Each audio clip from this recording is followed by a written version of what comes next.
साथियों नमस्कार। तो आज के वीडियो में हम देखेंगे प्रैक्टिस सेट नंबर 25। इसमें प्रश्न रहेंगे 50। आपको रहेंगे 30 जीके जीएस और साइंस से रहेंगे, 15 मैथ और 5 रीजनिंग। आइए शुरू करते हैं। पहला प्रश्न है,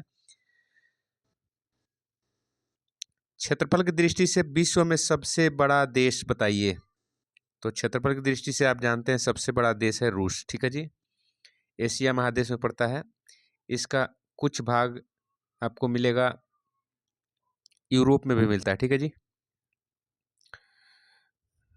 अगला प्रश्न देख लीजिए, सरदार पटेल की एकता की मूर्ति। देखिए, एकता की मूर्ति स्टैचू ऑफ यूनिटी किस जिले में स्थित है बताइए। यह विश्व की सबसे ऊंची प्रतिमा है, आप जानते हैं। तो गुजरात के अहमदाबाद जिले में है। ठीक है जी। अब देखिए अगला प्रश्न देख लीजिए, महिलाओं के लिए निम्न में से किसमें स्थान आरक्षित है बता दीजिए। तो किसमें आरक्षित है बता दीजिए। तीसरा का हो जाएगा पंचायती राज में। ठीक है जी, पंचायती राज में आप जानते हैं। अगला सवाल देख लीजिए, आपसे 4 नंबर पूछा जा रहा है, बंगाल का पुराना नाम क्या है। बंगाल का पुराना नाम बताइए। तो बंगाल का पुराना नाम हो जाएगा आपका, 4 का सही उत्तर बताइए। तो 4 का उत्तर हो जाएगा सी, गौड़। ठीक है जी, बंगाल का पुराना नाम गौड़ है। कामरूप पुराना नाम है असम का। ठीक है, मत्स्य भी एक जो है आपका जनपद है। ठीक है, देखिए 5 नंबर सवाल देखिए, 5 नंबर सवाल में आपसे पूछा जा रहा है, पेरिस किस नदी के किनारे है। देखिए फ्रांस की राजधानी पेरिस आप जानते हैं, और यह जो है सीन नदी के किनारे। ठीक है, लंदन थेम्स नदी के किनारे है। वोल्गा यूरोप में बहने वाली सबसे बड़ी नदी है। ठीक है, तो आंसर हो जाएगा ए, पेरिस सीन नदी के किनारे बसा हुआ है। 6ठा नंबर सवाल देखिए पूछा जा रहा है, राष्ट्रीय वानस्पतिक अनुसंधान संस्थान, ठीक है जी, किस शहर में स्थित है। तो 6ठा का उत्तर बता दीजिए। तो ये हो जाएगा लखनऊ। ठीक है, लखनऊ को नवाबों का शहर बोला जाता है, और लखनऊ के अंतिम नवाब थे वाजिद अली शाह। और लखनऊ के हजरत महल बेगम जो थी वो 1857 की क्रांति में सक्रिय थी। ठीक है जी, जिनको महक परी कहा जाता है। देखिए 7 नंबर सवाल देखिए, 7 नंबर सवाल आपसे पूछा जा रहा है कि अभ्रक का विश्व में सबसे अधिक उत्पादक कौन सा देश है। अभ्रक का उत्पादन सबसे अधिक कौन देश करता है। तो सही उत्तर बता दीजिए। 7 नंबर का क्या हो जाएगा जी। तो 7 नंबर का सही उत्तर हो जाएगा डी, भारत जो है अभ्रक उत्पादन में विश्व प्रसिद्ध है, अग्रणी है। ठीक है, 8 नंबर सवाल आपसे पूछा जा रहा है, पलासी मतलब पश्चिम बंगाल। पश्चिम बंगाल में एक मैदान है जिसका नाम है पलास का मैदान। ठीक है जी, की लड़ाई किस वर्ष हुई थी। पलासी की लड़ाई बताइए कब हुई थी, आपको बताना है। 8 नंबर सवाल का क्या होगा जी बताइए। 8 नंबर सवाल का कमेंट करिए। तो 8 नंबर सवाल का सही उत्तर हो जाएगा जी 1757 में प्लासी की लड़ाई हुई थी। 1857 में आप जानते हैं भारतीय राष्ट्रीय स्वतंत्रता के आंदोलन का पहली शुरुआत 1857 में हुई थी। ठीक है, अब देखिए 9 नंबर पूछा जा रहा है, सारे जहां से अच्छा हिंदुस्तान हमारा किसने रचा था। किसने रचा बताइए। तो 9 नंबर का सही उत्तर क्या हो जाएगा जी। तो 9 नंबर का सही उत्तर हो जाएगा मोहम्मद इकबाल। ठीक है जी, रविंद्रनाथ टैगोर जनगण मन रचे थे। बंकिम चंद्र चटर्जी राष्ट्रीय गीत वंदे मातरम, और जयदेव गीत गोविंद को लिखे थे, जानते हैं आप। देखिए 10 नंबर सवाल है, खजुराहो गुफा किस राज्य में है। खजुराहो टेम्पल जो है आपको बताना है, चंदेल शासक बनवाए थे इसको, और आपको बताना है किस राज्य में है। 10 का सही उत्तर बताइए, कमेंट करिए। तो 10 का हो जाएगा, खजुराहो का टेम्पल आपको मिलेगा मध्य प्रदेश में, मध्य प्रदेश की राजधानी भोपाल, जहाँ मानव संग्रहालय है। ठीक है जी, तो देखिए 11 नंबर सवाल देखिए क्या लिखा हुआ है। तो 11 नंबर सवाल पढ़िए, वायुसेना का कौन सा पायलट 27 फरवरी 2019 को पाकिस्तानी क्षेत्र में उतर गया था। ठीक है जी, तो आप जानते हैं बहुत चर्चा के विषय में थे ये, इसका हो जाएगा अभिनंदन। ठीक है जी, तो ये करंट अफेयर का सवाल रहा होगा उस समय 2019 के परीक्षा में। देखिए 12 नंबर सवाल आपसे पूछा रहा है, लाल ग्रह के रूप में कौन सा ग्रह जाना जाता है। तो मंगल ग्रह को लाल ग्रह कहा जाता है। ठीक है जी, बृहस्पति सबसे बड़ा ग्रह है, और बुध जो होता है सबसे छोटा ग्रह है सौरमंडल का, और पृथ्वी को नीला ग्रह कहा जाता है, आप जानते ही हैं। नीला ग्रह इसलिए कहा जाता है कि यहाँ पे जल ज़्यादा है। पृथ्वी पर जल जानते हैं आप कितना है, 71% है। 29% जमीन है। देखिए 13 नंबर सवाल पूछा जा रहा है आपसे, प्रसिद्ध सेंट कैथेड्रल चर्च कहाँ पे है? तो ये गोवा में है, ठीक है जी। तो आप इस तरह का जो भारत का मैप देखते हैं तो यहाँ पे गोवा है, और यहीं पे पुर्तगाली सबसे पहले रहते थे, यहाँ पे आए थे, और यहीं पे सेंट कैथेड्रल चर्च का निर्माण कराया गया था, ठीक है जी। 14 नंबर सवाल आपसे पूछा जा रहा है। 14 नंबर सवाल पढ़िए। 14 नंबर सवाल लिख रहा है, भारत के झंडे की लंबाई और चौड़ाई का अनुपात बताइए। तो लंबाई और चौड़ाई का अनुपात बताना है। 14 का सही उत्तर क्या हो जाएगा? 3:2। मतलब यदि इस तरह का फ्लैग है, ये फ्लैग है यदि भारत का, तो 3 इसका लंबाई होगा तो 2 चौड़ाई होगा, इस तरह से, ठीक है जी। यदि ये 6 लंबाई है तो ये भी 2 गुना हो जाएगा, तो ये 4 हो जाएगा। इस तरह से इसका जो है आपका रेशियो होता है, ठीक है। आपसे देखिए 15 नंबर सवाल पूछा जा रहा है, पश्चिम तट पर सबसे बड़ा प्राकृतिक बंदरगाह क्या है? पश्चिमी तट, आप देखिए ये वाला आपका हो गया पश्चिमी तट, ठीक है जी। ये पश्चिमी तट, सबसे बड़ा बंदरगाह बताइए कौन है? आप बताइए पश्चिम तट का सबसे बड़ा बंदरगाह। 15 का सवाल का कमेंट करिए उत्तर, तो इसका हो जाएगा मुंबई। यहाँ पे मुंबई है, ठीक है जी। मुंबई जो है सालसेट द्वीप पर स्थित है, आप जानते हैं। 16 नंबर सवाल देखिए, यहाँ से विज्ञान का प्रश्न शुरू हो गया है। तो ध्वनि का वेग सबसे अधिक किसमें होता है? तो आप बताइए ध्वनि का वेग सबसे अधिक किसमें होता है जी? तो ध्वनि का वेग बताइए आप। 16 नंबर का क्या हो जाएगा? तो 16 नंबर का होगा, देखिए ठोस में अधिक होगा, उसके बाद द्रव में, उसके बाद गैस में, इस तरह से माध्यम में होता है। तो ठोस, इसमें देखिए ठोस स्टील है, ठीक है। स्टील इसमें आपको ठोस दिख रहा है, इसलिए स्टील में सबसे अधिक होगा, ठीक है। शक्ति का मात्रक क्या होता है? तो शक्ति का मात्रक सही बता दीजिए। तो शक्ति मात्रक वाट होता है, ठीक है जी। कैलोरी ऊर्जा का मात्रक है, न्यूटन जो है बल का मात्रक है, और बोल्ट जो है आपका इलेक्ट्रिसिटी का, ठीक है, विभवांतर का बोल्ट होता है, ठीक है। देखिए 18 नंबर सवाल का, देखिए 18 नंबर सवाल का, निम्न में सदिश राशि किसको बोलते हैं? जिसमें डायरेक्शन हो और वेट हो, ठीक है जी। जिसमें वेट और डायरेक्शन हो उसको सदिश बोला जाता है। तो आप देख दीजिए इसमें कौन सही है जी? तो आपका इसका सही उत्तर हो जाएगा 18 का, बताइए 18 का ए हो जाएगा। विस्थापन मतलब किसी चीज़ को उठाकर आप किसी निश्चित दिशा में रखते हैं, उसको विस्थापन कहते हैं। और समय में कोई, देखिए समय में कोई दिशा और वेट होता नहीं है, लंबाई में भी वैसी बात नहीं है, और जो है तापमान में भी दिशा और वेट नहीं होता है, इसलिए विस्थापन सही इसका उत्तर हो जाएगा। 19 नंबर सवाल का देखिए, बल का विमीय सूत्र बताइए। बल का सही सूत्र बताइए। तो बल का सूत्र बताना है ये वाला, F बराबर ma। देखिए न्यूटन साहब गति के सेकंड नियम में बोले थे कि आपको यदि बल का सूत्र निकालना है तो किसी भी चीज़ के द्वारा कितना बल लगाया जाता है, तो उसके मास में उसके एक्सेलरेशन से आप गुणा कर दीजिए, तो जो निकलेगा वही उसका बल होगा, ठीक है जी। तो F बराबर ma, ये फार्मूला हो गया। अब देखिए 20 नंबर सवाल का सही उत्तर बताइए। पानी का घनत्व सबसे अधिक किस ताप पर होगा? पानी का घनत्व सबसे अधिक देखिए किस पर होगा? 4 डिग्री सेंटीग्रेड पे। ये हो रहा 0 डिग्री सी पर पानी जम जाता है, और 100 डिग्री उसका क्वथनांक होता है। 37 डिग्री जो है आपका शरीर का नॉर्मल टेम्परेचर होता है, ठीक है जी, 37 डिग्री सेंटीग्रेड। देखिए क्लोरोफॉर्म का रासायनिक सूत्र बता दीजिए। 21 नंबर सवाल का सही उत्तर बताइए। 21 नंबर सवाल का सही उत्तर हो जाएगा आपका क्लोरोफॉर्म का सूत्र। क्लोरोफॉर्म का सूत्र आपका डी हो जाएगा। CCl3 होता है, CHCl3, ठीक है, ये क्लोरोफॉर्म का सूत्र है। डी हो जाएगा। 21 का क्या हो जाएगा जी? डी।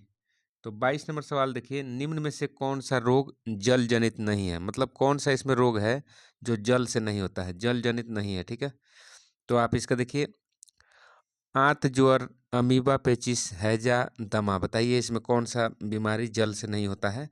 तो 22 नंबर का सही उत्तर हो जाएगा आपका दमा। दमा जो होता है, टीबी बोलते हैं जिसको, टीबी, और वो फेफड़े को प्रभावित करता है, और उसका जल से कोई जो है संबंध नहीं होता है। हैजा आपको दूषित जल से होता है, अमीबा पेचिस भी दूषित जल से होगा, आंत ज्वर भी आपको दूषित जल से होता है, ठीक है। देखिए 23 नंबर सवाल, इन्फ्लुएंजा बीमारी किसके द्वारा होता है? बताइए, जीवाणु से होता है कि विषाणु से होता है कि बैक्टीरिया से होता है? बताइए आप। 23 नंबर का सही उत्तर क्या हो जाएगा जी? तो विषाणु। इन्फ्लुएंजा बीमारी विषाणु से होता है, वायरस से, ठीक है। ओजोन गैस का सूत्र बताइए, तो ओजोन गैस का सूत्र क्या होगा जी, तो O3 होगा, ठीक है। ऑक्सीजन के 3 अणु होते हैं और ये समताप मंडल में पाया जाता है ओजोन, जो पराबैंगनी किरणों से हमारी रक्षा करता है, ठीक है। आप 25 नंबर सवाल का उत्तर बताइए। 25 नंबर सवाल का उत्तर आपको बताना है, यदि पृथ्वी पर किसी वस्तु का वजन 60 kg है तो चंद्रमा पर कितना होगा। तो आप जानते हैं चंद्रमा पर किसी भी वस्तु का वेट 1/6 हो जाता है। तो 60 kg का है तो 60 से गुणा कर दीजिए 1/6 में, तो ये हो जाएगा 10 kg का, ठीक है। 6 से कट जाएगा तो 10 kg का आपका वस्तु हो जाएगा, ठीक है। देखिए आप 26 नंबर सवाल देखिए, हीरा विद्युत का क्या होता है, तो हीरा विद्युत का कुचालक होता है।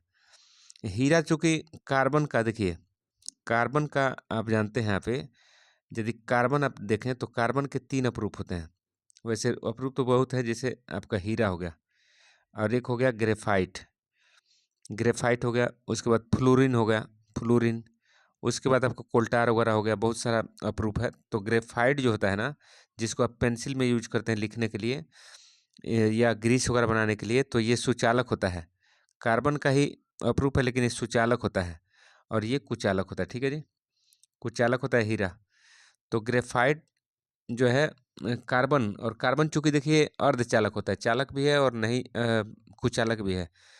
तो कार्बन का 2 अपरूप जो हीरा और ग्रेफाइट है, तो ग्रेफाइट वो विद्युत का सुचालक है और हीरा कुचालक है, ठीक है, आपको याद रखना है। आप देखिए यहाँ पे, और हीरा जो है चमकता है, इसकी संरचना चतुष्फलकीय होता है, ठीक है। तो रात को भी चमकता है इसी कारण से। तो प्रश्न पूछा जाता है हीरा रात को क्यों चमकता है, तो उसका सही उत्तर हो जाएगा क्योंकि हीरा का जो आणविक संरचना होता है वो चतुष्फलकीय होता है, ठीक है। देखिए 27 नंबर सवाल का हम उत्तर देने जा रहे हैं। इस पूछा जा रहा है, रुधिर एक ऊतक है, तो रुधिर संयोजी ऊतक होता है, ठीक है जी। तरल संयोजी ऊतक होता है। 27 नंबर का क्या हो जाएगा जी, 27 नंबर का बी हो जाएगा।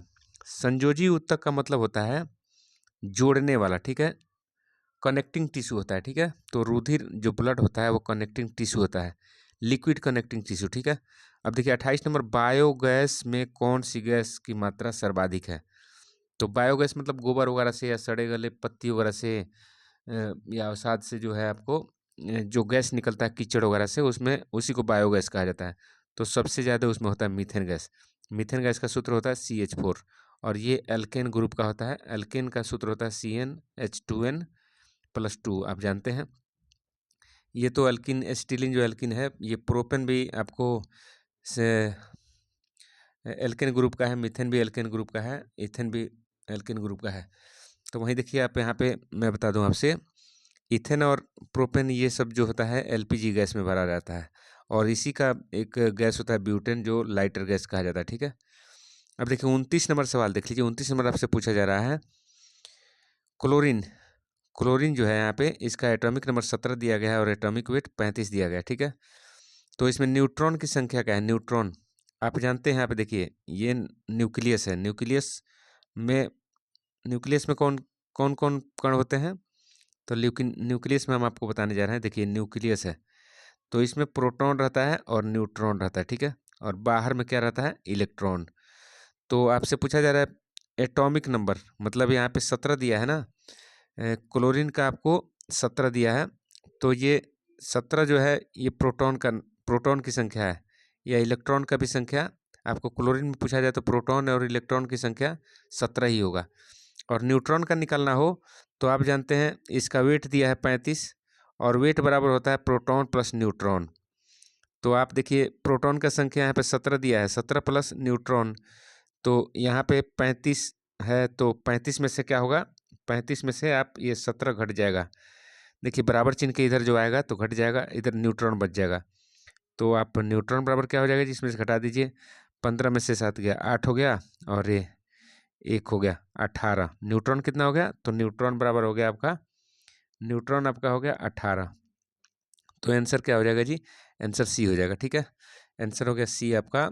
29 का क्या हो जाएगा जी, 29 का आंसर सी, ठीक है, समझ गए। अब 30 नंबर देखिए, एंजाइम है। एंजाइम क्या होता है बता दीजिए, एंजाइम क्या होता है जी, आप बताइए 30 नंबर का सही उत्तर क्या होगा। तो 30 नंबर का सही उत्तर क्या हो जाएगा बाबू, तो 30 नंबर का हो जाएगा एंजाइम एक तरह का प्रोटीन होता है, ठीक है। अब यहाँ से मैथ देखिए, मैथ शुरू हो रहा है तो मैथ हम बनाने जा रहे हैं। तो मैथ देखिए क्या लिख रहा है, मैथ इसको आपको गुणा करने को कह रहा है।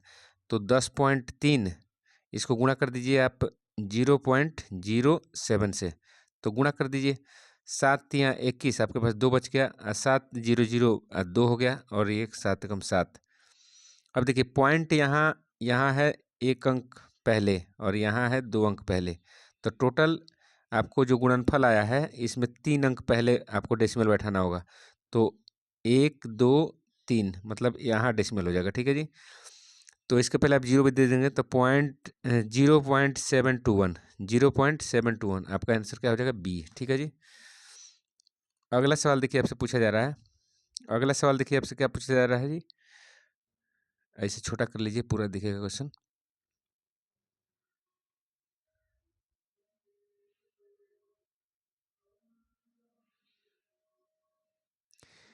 एक विद्यालय में, इसका सवाल देखिए हम ऊपर बनाने के लिए जगह बना रहे हैं। ये पूछ रहा है एक विद्यालय में 70 लड़के और 280 लड़कियां हैं, तो विद्यालय में लड़कों का प्रतिशत बताइए। तो आप देखिए टोटल स्टूडेंट कितना हो जाएगा, टोटल स्टूडेंट आपका 70 लड़का है और इसमें जोड़ दीजिए 280 लड़कियां, तो टोटल कितना हो गया जी, 280 लड़की हैं तो टोटल कितना हो जाएगा जी, 350 हो जाएगा, ठीक है 350। अब लड़कों का परसेंटेज निकाल रहा है तो परसेंटेज बॉयज निकालना है, तो लड़कों की संख्या 70 में गुणा कर दीजिए 100 से, और टोटल स्टूडेंट का संख्या रख दीजिए 350। देखिए 0 से 0 कैंसिल हो गया, 7 से कट गया 5 बार में, और ये 5 से कट गया ये 20 बार में, तो लड़के का परसेंटेज कितना हो गया, 20%, ठीक है जी। तो 20% आंसर हो गया, 20% आप मिलाइए तो 20% हो गया आपका बी नंबर, ठीक है। अगला सवाल देखिए, अगला सवाल क्या कर रहा है, अगला सवाल हम यहीं पे बना लेंगे। कह रहा 35 रुपया प्रति किलो की दर से 3 किलो प्याज, तो और 20 रुपया प्रति किलो की दर से 2 किलो चावल, तो कुल कुल मूल्य बताइए। तो आप देखिए 3 किलो प्याज, तो प्याज का दाम कितना हो गया जी, प्याज का दाम हो गया आपका 35 में गुणा कर दीजिए कितना से, 3 किलो खरीदे हैं प्याज तो 3 हो गया, और जोड़ अब क्या चावल खरीद रहे हैं तो चावल लिख लीजिए, चावल खरीदिए कितना रुपये किलो है, तो 20 रुपये किलो के हिसाब से 2 किलो खरीदे हैं, तो टोटल बता दीजिए। ये हो गया 3×5 = 15 और 3×3 = 9 1 10, ये आपका प्याज का इतना पैसा हो गया, और ये 40 रुपये चावल का हो गया, तो जोड़ लीजिए तो 145 रुपये टोटल हो गया, ठीक है। एक 145 रुपये टोटल आपका लग रहा है, तो 145 कहाँ दिया, तो बी में, ठीक है। अब देखिए अगला 34 नंबर सवाल देखिए, 34 नंबर सवाल क्या लिख रहा है जी, 34 नंबर सवाल लिखा रहा है, इसके लिए जगह यहाँ बना हुआ है, जगह ही नहीं बन पा रहा है, चलिए। एक व्यक्ति ने चक्रवृद्धि ब्याज की दर से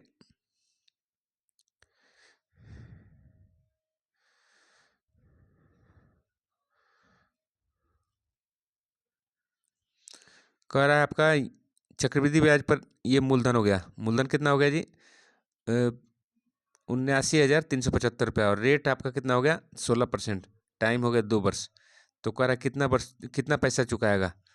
तो आपको मिश्रधन निकालने का सूत्र आप जानते हैं, मिश्रधन निकालने का सूत्र क्या होता है, P×1 + R/100, अब पावर क्या हो जाता है, T हो जाता है पावर, ठीक है।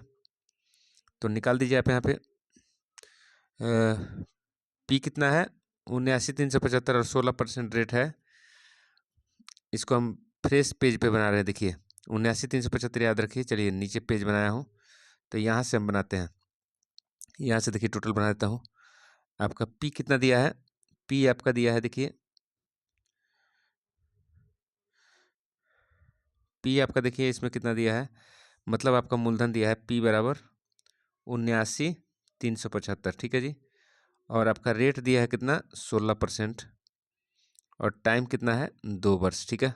अब इसको बनाइए, A बराबर फॉर्मूला होता है आप जानते हैं, P×1 + R/100, और पावर क्या होता है T, ठीक है। अब बनाइए इसको, यहाँ पे हम P 79,375 रख दिए, और 1 + 16/100 रख दिए और पावर क्या होगा 2।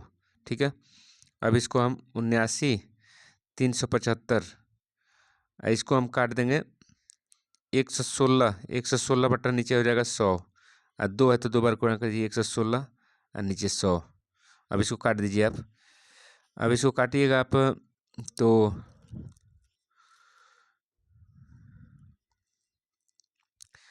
5 से काटिए, 5 से काटिएगा तो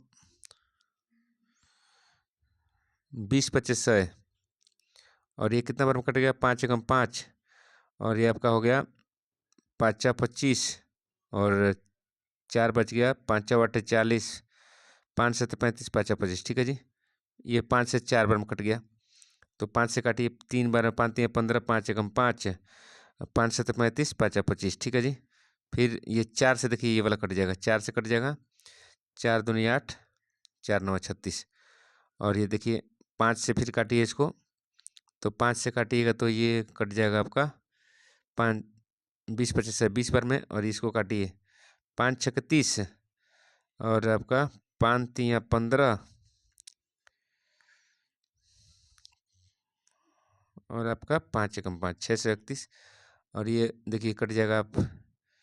अब आपको 4 से काटिएगा तो ये 5 बार में कट जाएगा और ये कट जाएगा आपका 4×2 = 8, 4×9 = 36। तो आप 29 को 29 से गुणा करके या फिर उसमें गुणा कर दीजिएगा 631 से और भाग दे दीजिए कितना से 5 से, तो आपका आंसर क्या आ जाएगा जी? आंसर आपका आएगा, इसमें आंसर क्या आ जाएगा जी आपका 1 लाख गुणा करके देख लीजिएगा। इसका आंसर क्या आ जाएगा जी? आंसर आ जाएगा आपका, आंसर आ जाएगा डी, आंसर डी आ जाएगा, आंसर इतना आ जाएगा। ठीक है, बना लीजिएगा इसको, वहाँ से काट कूट करके आप भाग दे दीजिए गुणा करके। देखिए आपको यहाँ 35 नंबर सवाल बताना है, 35 नंबर सवाल बताना है आपको। 35 नंबर सवाल क्या लिख रहा है जी? 35 नंबर सवाल लिख रहा है यहाँ पे 54 किलोमीटर प्रति घंटा को आपको किस में बदलना है? मीटर पर सेकंड में। तो आप जानते हैं 54 में मीटर पर सेकंड के लिए 5/18 से गुणा करते हैं, तो ये 18×3 = 54, 3 बार में कट गया तो ये 5×3 = 15 मीटर पर सेकंड आंसर हो गया। तो 15 मीटर पर सेकंड कहाँ है? तो ये बी। अब देखिए 36 नंबर सवाल, देखिए 36 नंबर सवाल आपसे क्या कह रहा है? 1500 रुपया कह रहा है, 1500 रुपया कुछ भाग 10% साधारण ब्याज पर तथा बाकी 7% साधारण ब्याज पर दिया गया, तो 3 साल बाद ब्याज 396 रुपये प्राप्त हुआ। तो आप जो है 10% पर कितना पैसा दिए थे वो बताना है आपको। तो 3 साल टाइम है, एक है रेट 10% और एक है 7%। तो पेज को हम आगे बढ़ाते हैं।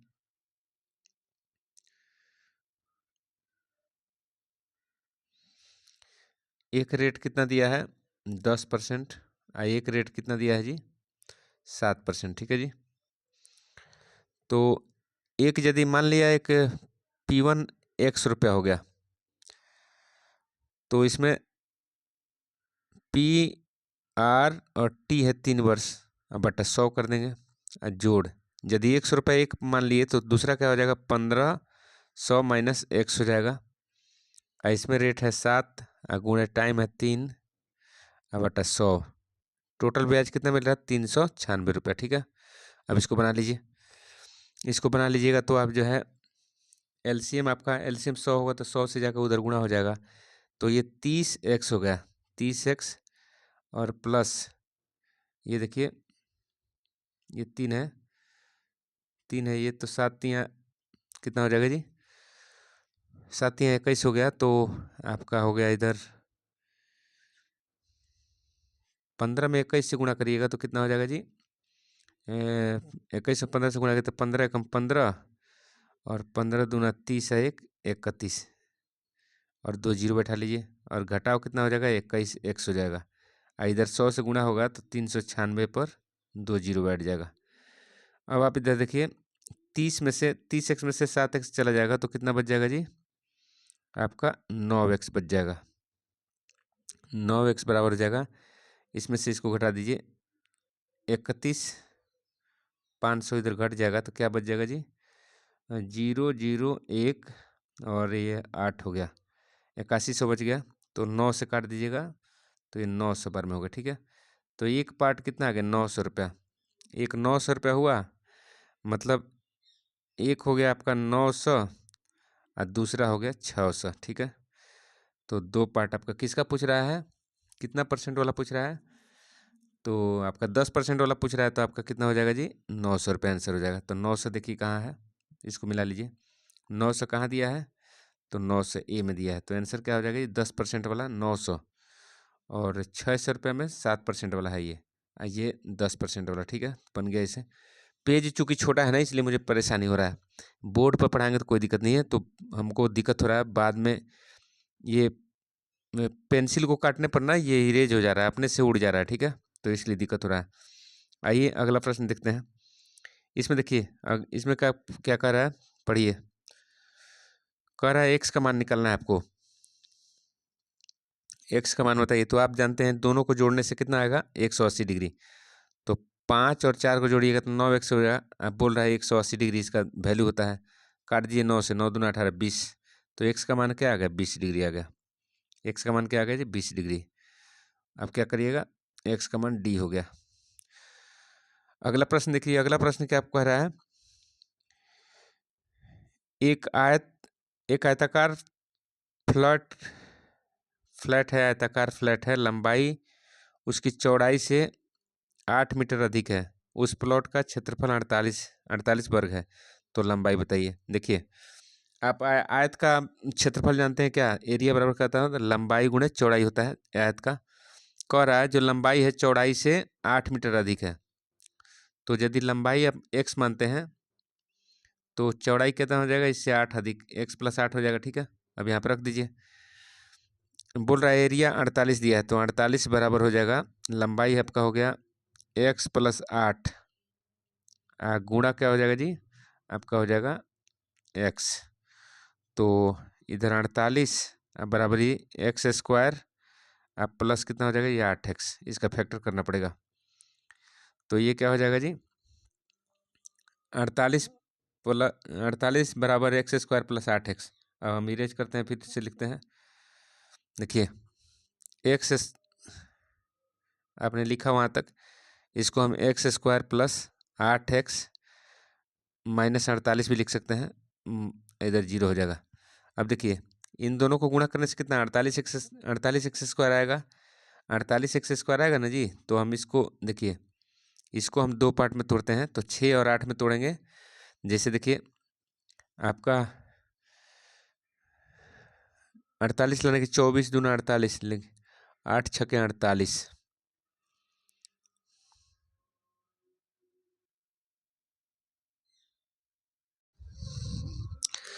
हाँ इसको बनाइए, इतना आ गया x square plus 8x minus 48 बराबर 0। तो इसको देखिए एक्स स्क्वायर, इसको लिख देंगे प्लस 12x माइनस 4x लिख दिया, इधर लिख दिया 48 माइनस 48, ये माइनस माइनस 48 लिख दिया इधर बराबर 0। तो यहाँ से आप कॉमन ले लीजिए एक्स कॉमन लेते हैं, एक्स प्लस 12 हुआ।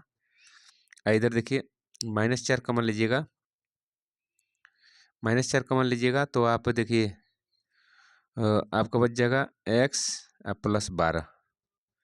तो एक x माइनस 4 हो जाएगा और एक x प्लस 12। तो हम x माइनस 4 लेंगे क्योंकि इसका वैल्यू प्लस में आने वाला है। तो x बराबर क्या हो जाएगा, 4। x बराबर 4 हो जाएगा, आपका क्या हो जाएगा जी, चौड़ाई। x आप चौड़ाई को माने थे, तो आपको लंबाई निकालना है। तो लंबाई कितना हो जाएगा जी, इसमें 8 जोड़ेंगे तो लंबाई 12 हो जाएगा। लंबाई क्या हो गया, 12। तो एक 4 हो जाएगा और एक 12, 4 और 12 देखिए ये आपका आंसर ए हो जाएगा, 4 और 12। ठीक है जी, बना लीजिएगा। चलिए अगला सवाल हम 39 नंबर पूछ रहे हैं। 39 नंबर सवाल देखिए क्या लिख रहा है, 1 मीटर लंबे तार को मोड़कर वृत्त बनाया गया, तो उस वृत्त का क्षेत्रफल बताइए सेंटीमीटर स्क्वायर में। मीटर स्क्वायर में दिया है, सेंटीमीटर स्क्वायर में क्षेत्रफल दिया है। देखिए सेंटीमीटर में दिया है, तो आपको बनाना है। देखिए एक मान लीजिए 1 मीटर लंबा तार है, इसी को वृत्त बना दिया गया, तो इसका परिधि तो 1 मीटर ही रहेगा। तो परिधि हम देखिए इसका निकाल रहे हैं। परिधि का फॉर्मूला क्या होता है, 2 पाई आर होता है। तो 2 पाई आर, 2 पाई आर बराबर 1 या 100 सेंटीमीटर लिख दीजिए, 100 सेंटीमीटर लिख दीजिए। अब देखिए ये काट दिया इसको 50, तो आर बराबर क्या हो जाएगा जी, 22/7 होता है इसका वैल्यू, तो ये 350, जैसे देख लीजिए ना यहाँ पे पाई आर बराबर क्या हो जाएगा जी, 50 हो जाएगा। अब आर बराबर क्या हो जाएगा, इसके नीचे 22/7 पाई का चला जाएगा, तो 7 ऊपर चला जाएगा ये, तो क्या लिख देंगे 350 और नीचे लिख देंगे 22, काट दीजिएगा इसको 11 और ये हो गया 3 एकम 3, 2 एकम 2, तो 7 14 जो 175/11, ठीक है, आर का वैल्यू आ गया। तो अब क्षेत्रफल पूछ रहा है, क्षेत्रफल, तो क्षेत्रफल निकाल लीजिए। एरिया बराबर आप जानते हैं पाई आर स्क्वायर, मतलब 22/7, आर स्क्वायर मतलब इसको 2 बार गुणा करिए, 175/11, 175/11, ठीक है जी। काट दीजिए, 11 दूना 22, 2 बार में कट गया, और ये कट जाएगा, 7 दूना 14, 7 5 35, 25 बार में। तो ये 2 से देखिए 2 से 50 हो जाएगा, और 50 गुणे 175 और नीचे क्या कर दीजिएगा 11, तो ये दोनों को गुणा कर लीजिए, आप दोनों को गुणा कर लीजिएगा और 11 से भाग दीजिएगा, तो आंसर क्या आ जाएगा जी, आंसर बी आ जाएगा, ठीक है। आंसर क्या आ जाएगा बी, 395.45, ठीक है, बना लीजिएगा। अब देखिए 37 नंबर सवाल का उत्तर क्या है। 37 नंबर पूछ रहा है आपको, 37 नंबर तो आपने बना लिया, 37 भी बना लिया, अब 38 भी बना लिया, 39 भी बना लिया आपने। और देखिए 40 नंबर सवाल, 40 नंबर सवाल, 40 नंबर सवाल लिख रहा है कौशिक 60। देखिए साइन 60 का मतलब होता है √3/2, और इसी का उल्टा होता है कौशिक, कौशिक 60, तो इसका उल्टा होगा मतलब 2 ऊपर और नीचे √3, तो 2/√3, तो 2/√3 ये हो जाएगा, ठीक है जी। अगला देखिए, अगला सवाल देखिए कितना नंबर, 41 नंबर लिख रहा है 10। देखिए किसी भी चीज़ का पावर 0 करिएगा, उसका वैल्यू क्या हो जाएगा, 1 हो जाता है। तो देखिए यहाँ पर 10 के पावर 2 इसका पावर 0 कर दिया, तो सबका मतलब ओवरऑल पावर इसका 0 हो गया, तो इसका मान हो गया 1, ठीक है। तो मान इसका क्या हो गया 1, तो 1 नहीं दिया है तो आंसर क्या हो जाएगा जी, 1 नहीं दिया है तो ये डी आंसर हो जाएगा, 1 इसका वैल्यू होगा, ठीक है। 42 नंबर सवाल देखिए, 42 नंबर सवाल क्या लिख रहा है, 42 नंबर सवाल आपको देखिए log 10 का पावर x बराबर 2 लिखा है, तो x का मान निकालना है आपको। देखिए log 10 का पावर x दिया है, इधर बराबर 2 दिया है। यदि आप मानते हैं, आप देख लीजिए x बराबर यदि हम 100 कर दूं, x बराबर हम 100 कर दूं, ऐसे लिखिए log 10, इधर x के जगह 100 कर दूं, तो मैं ये क्या लिख दूंगा log 10, और 100 को क्या लिख दूंगा 10 का पावर 2 लिख दूंगा, तो 2 इसके पहले आएगा, मतलब 2 log 10 के पावर 10 हो जाएगा। तो आप जानते हैं 10 का पावर 10 मतलब यहाँ पर 10 होगा, जब यहाँ पे देख लीजिए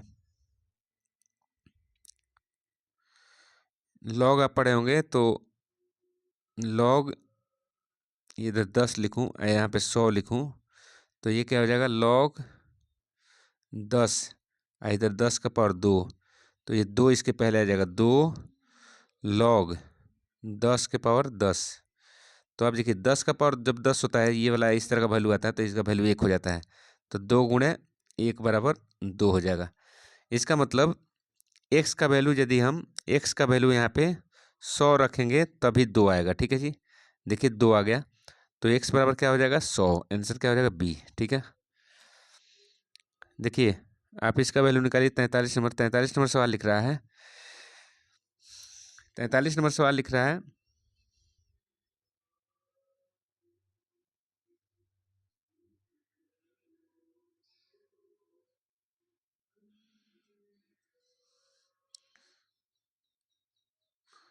43 नंबर सवाल लिख रहा है, देखिए 2tan² 45 डिग्री, तो देखिए tan 45 का मान होता है 1, तो 1 का स्क्वायर करिए, जोड़ tan स्क्वायर 30 डिग्री, तो tan स्क्वायर 30 डिग्री का मान होता है, देखिए √3/2, इसका स्क्वायर कर दीजिए और घटाओ tan 60 का मान होता है √3/2, इसका √3/2 इसका भी स्क्वायर कर दीजिए।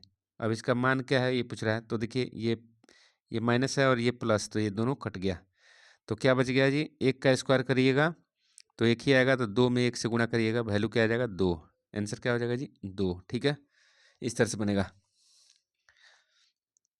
अगला सवाल आपसे पूछा जा रहा है, अगला सवाल देखिए, अगला सवाल कितना नंबर है, अगला सवाल है 45 नंबर। 44 नंबर देखिए, 44 नंबर सवाल है। 44 नंबर सवाल लिख रहा है, एक त्रिभुज की भुजाएं कितना कितना दिया है, तो त्रिभुज की भुजा दिया है 13, 14, 15, तो इस त्रिभुज का क्षेत्रफल, तो ये हीरो के सूत्र पे बनेगा।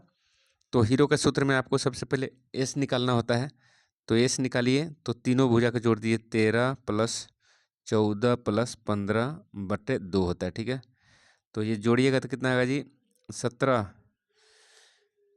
9 3 12 का 2, आपके पास 1 बच गया, और 3 1 4, टोटल 42 हो रहा है, तो 2 से भाग दीजिएगा, कितना आएगा 21, एस का वैल्यू आ गया 21।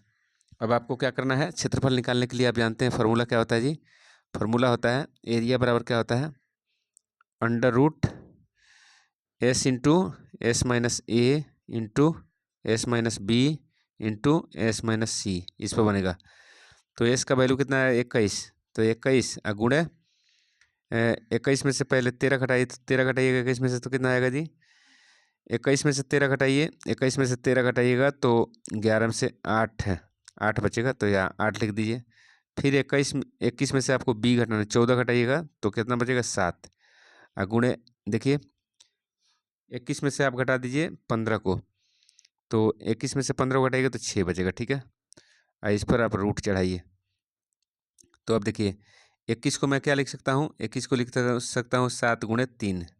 ठीक है, इसको 2 × 2 × 2 8 को लिख सकता हूँ, और इसको 6 को 2 × 3 लिखूँगा। तो पेयर क्या क्या बन रहा है जी, पेयर देखिए 7 7 भी पेयर बन गया, तो एक 7 बाहर निकल गया। उसके बाद देखिए 3 का पेयर कितना बन रहा है, तो 3 का भी एक पेयर बन गया। उसके बाद आपका 2 का कितना पेयर बन रहा है, तो 2 का 4 है, मतलब 2 पेयर बन रहा है, तो 2 निकाल लीजिए। अब इसको गुणा करिए, 7 × 21 दूना 42 है, दूना 42 दूना 84, कितना हो जाएगा जी 84, तो आंसर क्या हो जाएगा सी, आंसर क्या होगा जी सी। ठीक है, अगला सवाल देखिए, अगला सवाल आपसे पूछा जा रहा है, पाँच लगातार सम संख्या ABCDE का औसत 54 है, तो बी और ई का गुणनफल बताइए। तो मान लिया एक लगातार सम संख्या, मान लीजिए एक 2 है, उसके बाद 4, उसके बाद 6, तो इनमें कितना 2 का बढ़ोतरी हो रहा है ना, तो यदि x मानते हैं आप, एक संख्या आप यदि x मानते हैं, देखिए एक संख्या यदि आप x मानते हैं, तो दूसरा x + 2 होगा, 2 की बढ़ोतरी, तीसरा x + 4 होगा, 4 की बढ़ोतरी, x + 6 हो जाएगा, तो 1 2 3 4, और उसके बाद पांचवा क्या हो जाएगा x + 8, और औसत निकालने के लिए जितना संख्या होगा उतना से भाग देंगे 5 से, और लेकिन औसत कह रहा है 54 है। देखिए ऊपर जोड़िएगा तो x कितना हो जाएगा 5x, आप प्लस संख्या जोड़िएगा 2 4 6 6 12 8 20 हो गया, और नीचे क्या होगा जी 5, इधर हो गया 54। ठीक है, अब देखिए 5 5 कॉमन ले लीजिएगा, 5 यहाँ से काट लीजिएगा, 5 यहाँ से काटिए, तो x + 4 बराबर हो जाएगा 54, तो x बराबर क्या हो जाएगा, x बराबर आपका हो जाएगा 50, x के बराबर 50।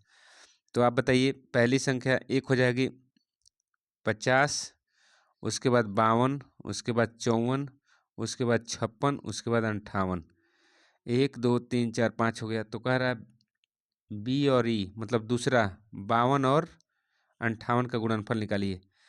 52 और 58 का निकालना है, 52 और 58 का गुणनफल निकालना है, तो देखिए गुणा करिए, तो 8 दूना 16, और 2 5 10 1 11 11 हुआ, और उसके बाद 5 बटे 40, 5 बटे 40, और 5 25 4 29, जोड़ दीजिए 6 1 और 9 1 10, और ये हो गया 3000 कितना हो गया 16, 3016 कहाँ दिया है, तो 3016 आपका बी में हो गया। ठीक है, 3016 आंसर हो गया।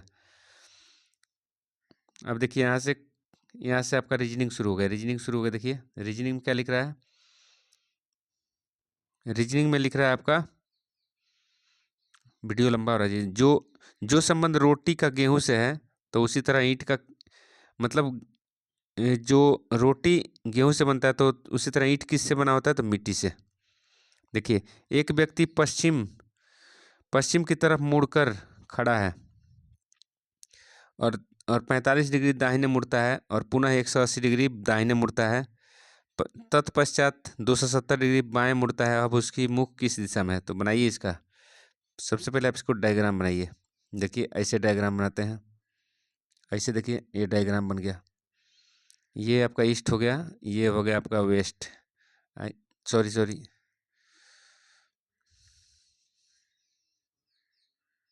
ये डायग्राम हमने बना लिया। तो ये ईस्ट हो गया, ये हो गया वेस्ट, ये हो गया नॉर्थ, ये हो गया, ये नॉर्थ हो गया, ये हो गया साउथ। तो क्या कह रहा है, एक व्यक्ति पश्चिम की तरफ मुंह करके खड़ा है, मतलब इधर उसका मुख है, ठीक है, इधर मुख है। 45 डिग्री दाहिने मुड़ता है, तो दाहिने जब मुड़ेगा तो यहाँ पे मुड़ जाएगा, यहाँ तक आ जाएगा 45 डिग्री। ये 45 डिग्री होता है। 45 डिग्री दाहिने मुड़ा, पुनः 180 डिग्री दाहिने घुमा, तो फिर आपका दाहिने इधर मुड़ता है। तो 180 डिग्री मतलब यहाँ आ गया। देखिए 180 डिग्री यहाँ आ गया, यहाँ तक मुड़ गया, इधर मुड़ गया, इधर 180 डिग्री मुड़ा। तत्पश्चात उसके बाद जो है 270 डिग्री बाएं मुड़ा। तो बाएं किधर हुआ इसका, इधर बाएं मुड़ रहा था यहाँ तक। देखिए 180 डिग्री यहाँ तक आ जाएगा मुड़ेगा तो। और उसके बाद 180 में फिर 90 डिग्री उसको मुड़ना है। तो 90 डिग्री मुड़ने के लिए आपको, तभी तो 180 में 90 जोड़िए 270 आएगा। तो 90 डिग्री मुड़ने के लिए उसको यहाँ, देखिए यहाँ से यहाँ तक ये 90 डिग्री बन रहा है ना, तो यहाँ उसको यहाँ मुड़ना है। तो यहाँ आ गया, यहाँ 270 यहाँ पूछ रहा है उसका। अब बोल रहा है उसका मुख किस दिशा में, तो आप बता दो। यहाँ ईस्ट डब्लू हो गया और ये साउथ हो गया, मतलब पश्चिम दक्षिण। दक्षिण पश्चिम कहीं दिया है, तो दक्षिण पश्चिम देखो, दक्षिण पश्चिम आपका डी में दिया है, ठीक है। दक्षिण पश्चिम आपने समझ गया, तो आंसर आपका डी होगा। समझ गए जी। चलिए आगे बढ़ते हैं। 48 नंबर सवाल देखिए क्या लिख रहा है। 48 नंबर सवाल लिख रहा है, कह रहा है जयपुर बस अड्डे से प्रत्येक 40 मिनट पर नई दिल्ली के लिए बस जाती है। पूछताछ क्लर्क ने एक यात्री से कहा कि 10 मिनट पहले बस चली गई है, अब अगली बस 9:45 PM में है। तो बताइए कि यात्री को यह जानकारी पूछताछ क्लर्क ने कितने बजे दिया। तो देखिए 9:45 PM में बस है, ठीक है। आया के पूछा जा रहा है, तो क्लर्क बोला 10 मिनट पहले गाड़ी चली गई है, अगली गाड़ी 9:45 में है। इसका मतलब हुआ जो 40 मिनट बाद ये गाड़ी खुलने वाली है, तो 10 मिनट पहले गाड़ी जाने वाली थी। जब से गाड़ी खुली तब से ये 40 मिनट होना चाहिए। तो 10 मिनट बाद में पूछा था, गाड़ी जाने के बाद पूछा था ना, तो इसमें से 10 आप घटा दीजिए, तो कितना हो जाएगा जी, 9:35।